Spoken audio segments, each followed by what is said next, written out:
И искаме сега вече да поканим и нашия пръв лектор. Точно така. Заповядайте, Георги Тошев, човек, който всички познавате. За големите характери в изкуството е неговата тема. Именно. Поканихме го, защото той е един от много малкото хора, който е имал шанса и щастието да общува и да се види с изключителни имена от света на изкуството, и този негов специфичен и много богат опит е една от причините той да е гост-лектор днес. Много благодарим. Заповядайте. Заповядайте. И аз благодаря. Първо, много се радвам, че сте толкова много. Второ, всяко начало знаете, че не е най-добрата позиция, особено когато е начало на разговор. Може да е голям шанс, може и да е мал шанс. Надявам се, че аз ще поставя началото да бъде шанс за този разговор.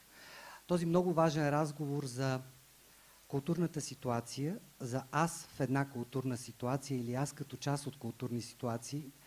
Важен разговор, в който да се проведе спокойно между хора, които имат необходимост да общуват с различни изкуства. Спокойно, защото в България, уви, разговорите не само за футбол, но и за култура, да не говоря за политика, се водят изключително нервно и неспокойно. Още повече този разговор е важен за мен, защото това е разговор, който се надявам да бъде без комплекси, без предразсъдъци. Нещо, което от време на време, да не кажа по-често, тегне над различни културни ситуации в страната.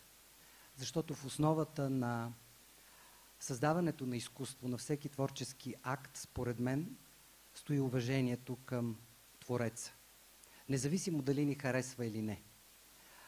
Когато ме поканиха, в първи момент бях стъписан преди няколко години и казах защо аз. Нито съм човек на изкуството като Иво, нито съм куратор или менеджер като Мария и като другите гости. Организаторите ме убедиха, че аз съм колекционер, но не като Ники Неделчев, който е един от големите български колекционери на изкуство. Аз съм колекционер на срещи. И това също се оказа, че може да бъде ценно.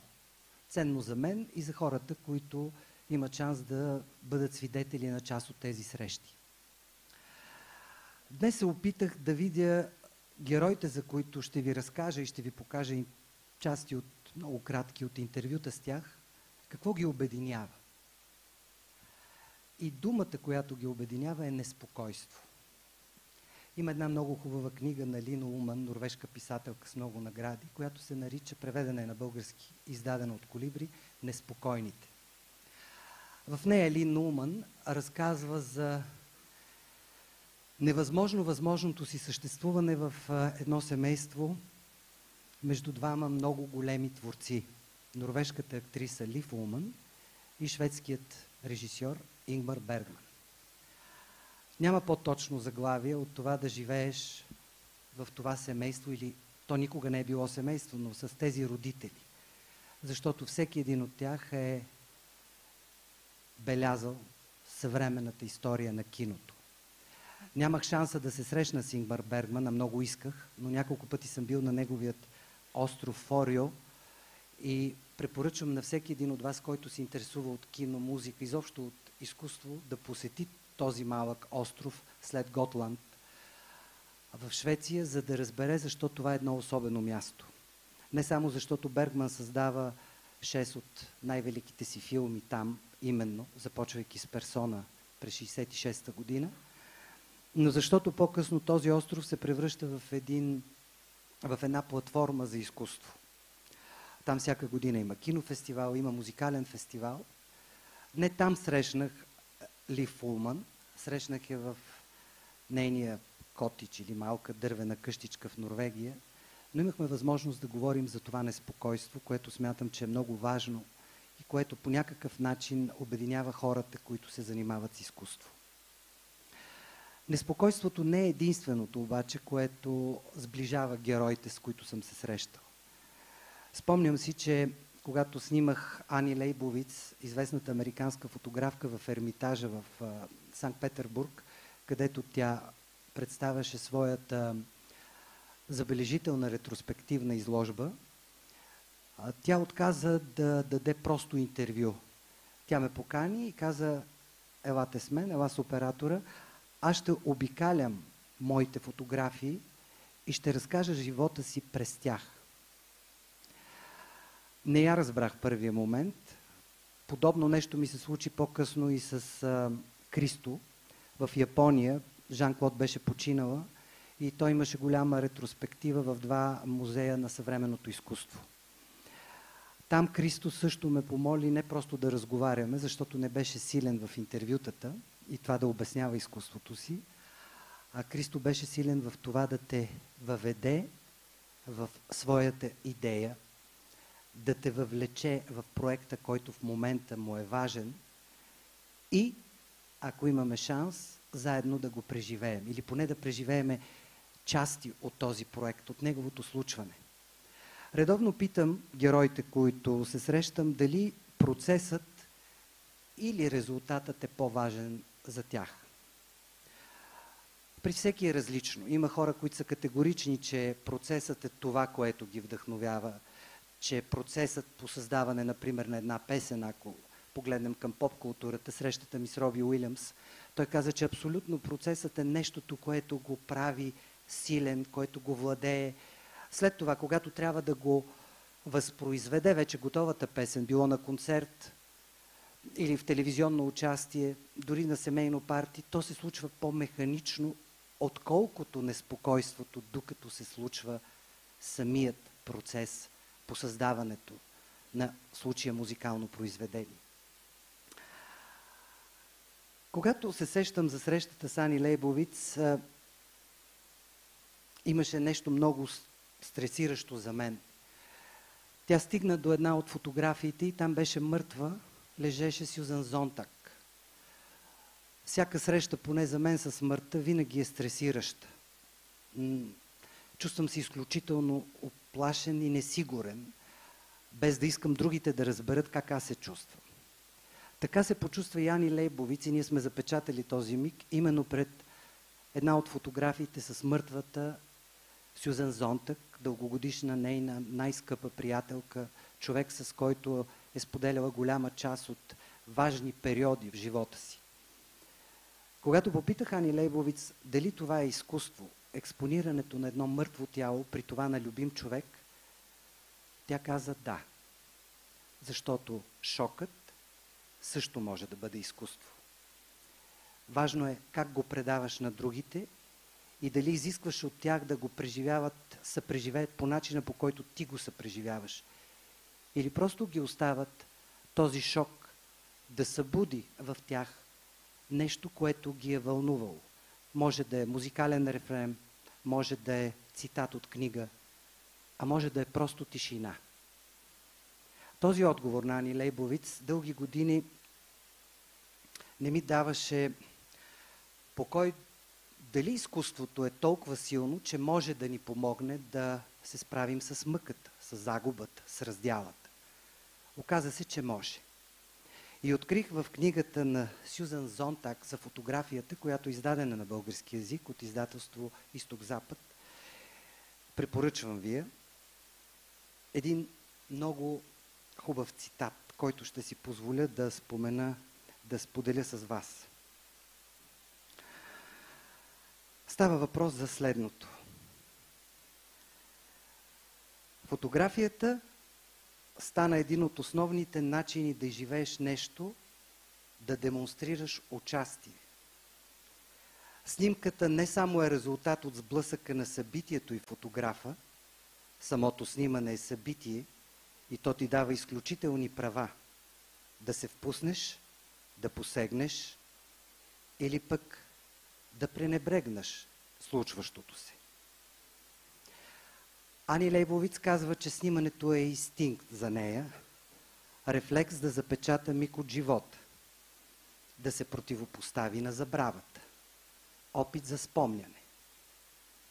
Смятам, че споделянето на идеи е също изкуство. Този форум има смисъл, защото днес, повече от всякога, е важно да споделяме какво мислим, как възприемаме изкуството, можем ли да имаме някаква собствена форма, през която да общуваме с изкуството или самите ние да създаваме изкуство. И само споделянето на изкуство може да продължи неговият живот по-дълго във времето. Сюзан Зонтък добавя, преди да ви пусна едно видео, като задочен отговор на Ани Лейбовиц: освен начин за удостоверяване на преживяваният опит, снимането е начин за неговото отричане, чрез ограничаването му само до фотогеничното, чрез превръщането на преживяването в образ и спомен. Знаете, че живеем в дигитален свят, снимката, селфито, всякакви колажи, които нашия телефон може да произведе, може да ни превърне в артисти. Но дали всичко, което нашия телефон може да заснеме, е изкуство, е една безкрайна тема, на която аз няма да се спирам сега. По-скоро ще ви пусна един откъс от интервюта ми абсолютно случайно вчера, като си преглеждах един стар хард диск, с Дейвид Лашапел. Срещнах Дейвид Лашапел, няколко думи след като той излизаше от много голяма лична криза. Неговият партньор беше починал от СПИН, той беше решил, че е болен от СПИН и съответно Дейвид Лашапел преживя част от някакъв период от време, не съм запознат колко, на някакъв остров, решавайки, че си отива. Оказа се, че той не си отива и благодарение на една кураторка, тя е с български происход, Мира Димитрова, която от години работи за големите галерии в Великобритания и не само, в една доста класическа галерия в центъра на Лондон, в меката на галериите, успяхме да се срещнем с Дейвид Лашапел при неговата първа поява след неговото оттегляне. Той беше много объркан, много лаконичен, но пък ние имахме час и половина, което за мен е безценно време, в което според мен той така се завръщаше към това, което най-добре умее, а именно да бъде фотограф. Смятам тази среща за ценна, защото тя издава характерът на един творец, а характерът в последните години го поставям наравно с талантът. Да не кажа 1% малко повече от талантът, защото ако нямаш характер, не е възможно да се справиш с това да бъдеш артист. А характерът, според мен, винаги личи и носи отпечатък в изкуството на всеки един артист. Но нека да видим какво ми каза тогава Дейвид Лашапел за стила и за това как можеш да предаваш на другите собствените си идеи.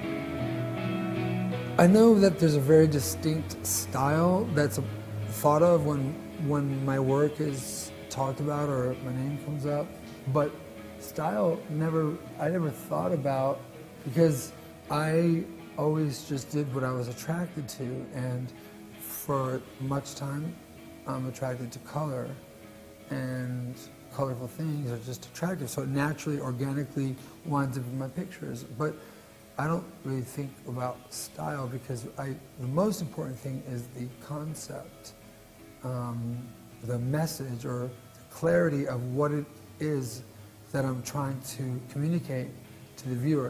That's the most important thing. So once that's done, then I figure out how to say it, and I just, gravitate towards certain things which wind up being a style. I hope that makes some kind of sense because, I just don't think of style as a sort of a superficial idea of, or going in, like that's the back door. I'm going in the front door, starting with what it is I want to say, clarity of intent, of what it is I want to communicate, and then how that will best be communicated, and answering that visually, communicating in a visual language an idea, and then choosing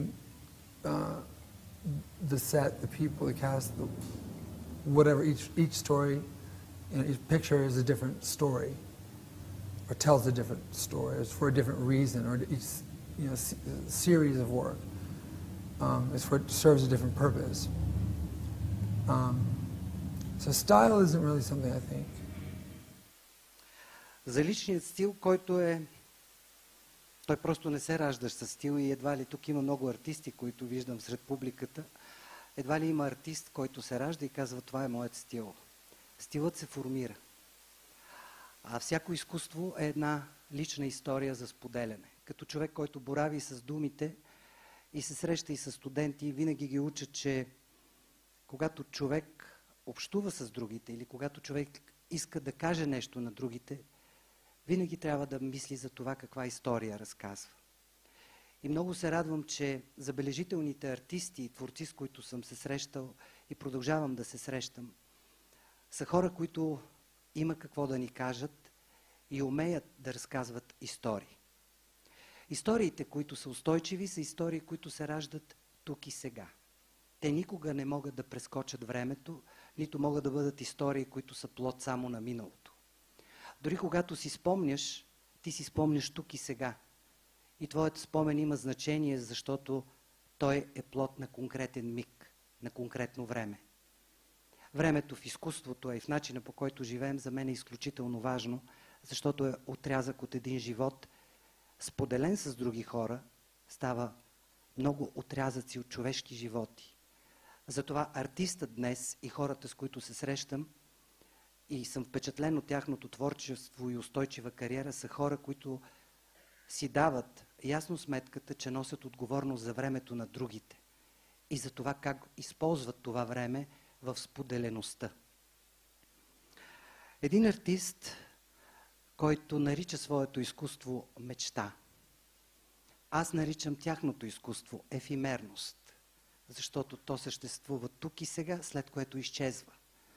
Имах щастието да общувам няколко пъти с Кристо и Жан-Клод.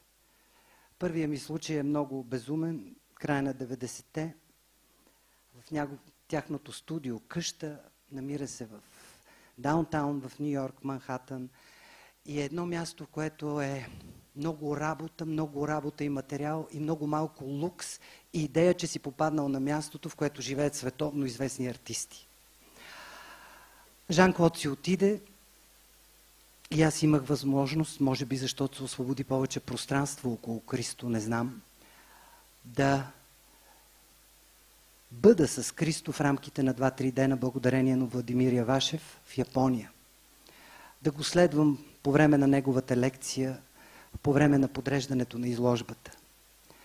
Неговото отношение към тази ефимерна мечта, всеки един от проектите на Кристо и Жан-Клод е именно една ефимерна мечта.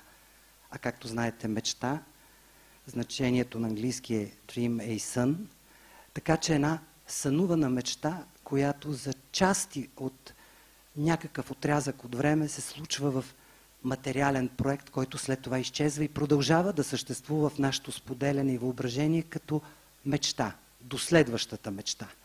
Предлагам ви да видим един много кратък отказ, защото времето напредва от филма за Кристо. За някои проекти имаме концепция и търсим най-подходящото място за нейната реализация. Такъв беше и случаят с плаващите кейове. Тъкмо бяхме приключили с опакования бряг в Австралия и работехме по завесата в Колорадо. В началото на 70-те, когато ни посети един аржентински професор. Той много харесваше инсталациите ни. Именно той ни убеждаваше, че би било чудесно да направим проект в Аржентина. Тогава предложихме за първи път идеята за плаващите кейове. Тя трябваше да се осъществи в естуара Ла Плата срещу Буенос Айрес. Проектът ни не беше одобрен. Прехвърляме се в средата на 90-те. След опаковането на Райхстага, Жан-Клод предложи да се опитаме да осъществим проекта за кейовете на някое познато място. Например, в тази област на Япония, където осъществихме чадърите, с надеждата, че там ни познават и ще получим по-лесно разрешение. Работихме усилено по тази идея близо 2 години, но проектът отново не беше одобрен. След това си казах, защо не се опитаме да направим проекта в Италия, където сме прекарали много време, докато живеехме в Париж. Веднага открихме най-доброто място – езерото Исело. То е чудесно, защото има много голям остров. Островът е в средата на езерото и е висок 500 метра.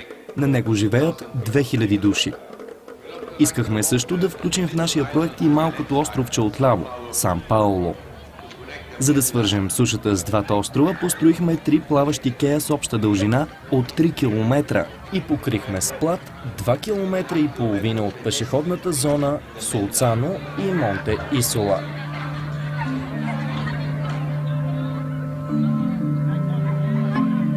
Както и всички други инсталации на открито, създадени от Христо и Жан-Клод, и тази е свободно достъпна за публиката. За двамата притежанието е равнозначно на дълготрайността, а свободата, като антипод на притежанието, се изразява чрез ефемерността. И понеже времето ни е кът, няма да ви пускам Брайан Мей и Джон Малкович, но пък наистина трябва да бъда толерантен. Колко минути имаме? 1. 3. Наистина няма да стигне времето и да бъдем... Ще ви кажа нещо за успеха. Ще препускам. Това е като не съм се подготвил и не съм си засичал вкъщи и не съм репетирал. Но ще ви кажа нещо важно за финал. То е свързано с успеха.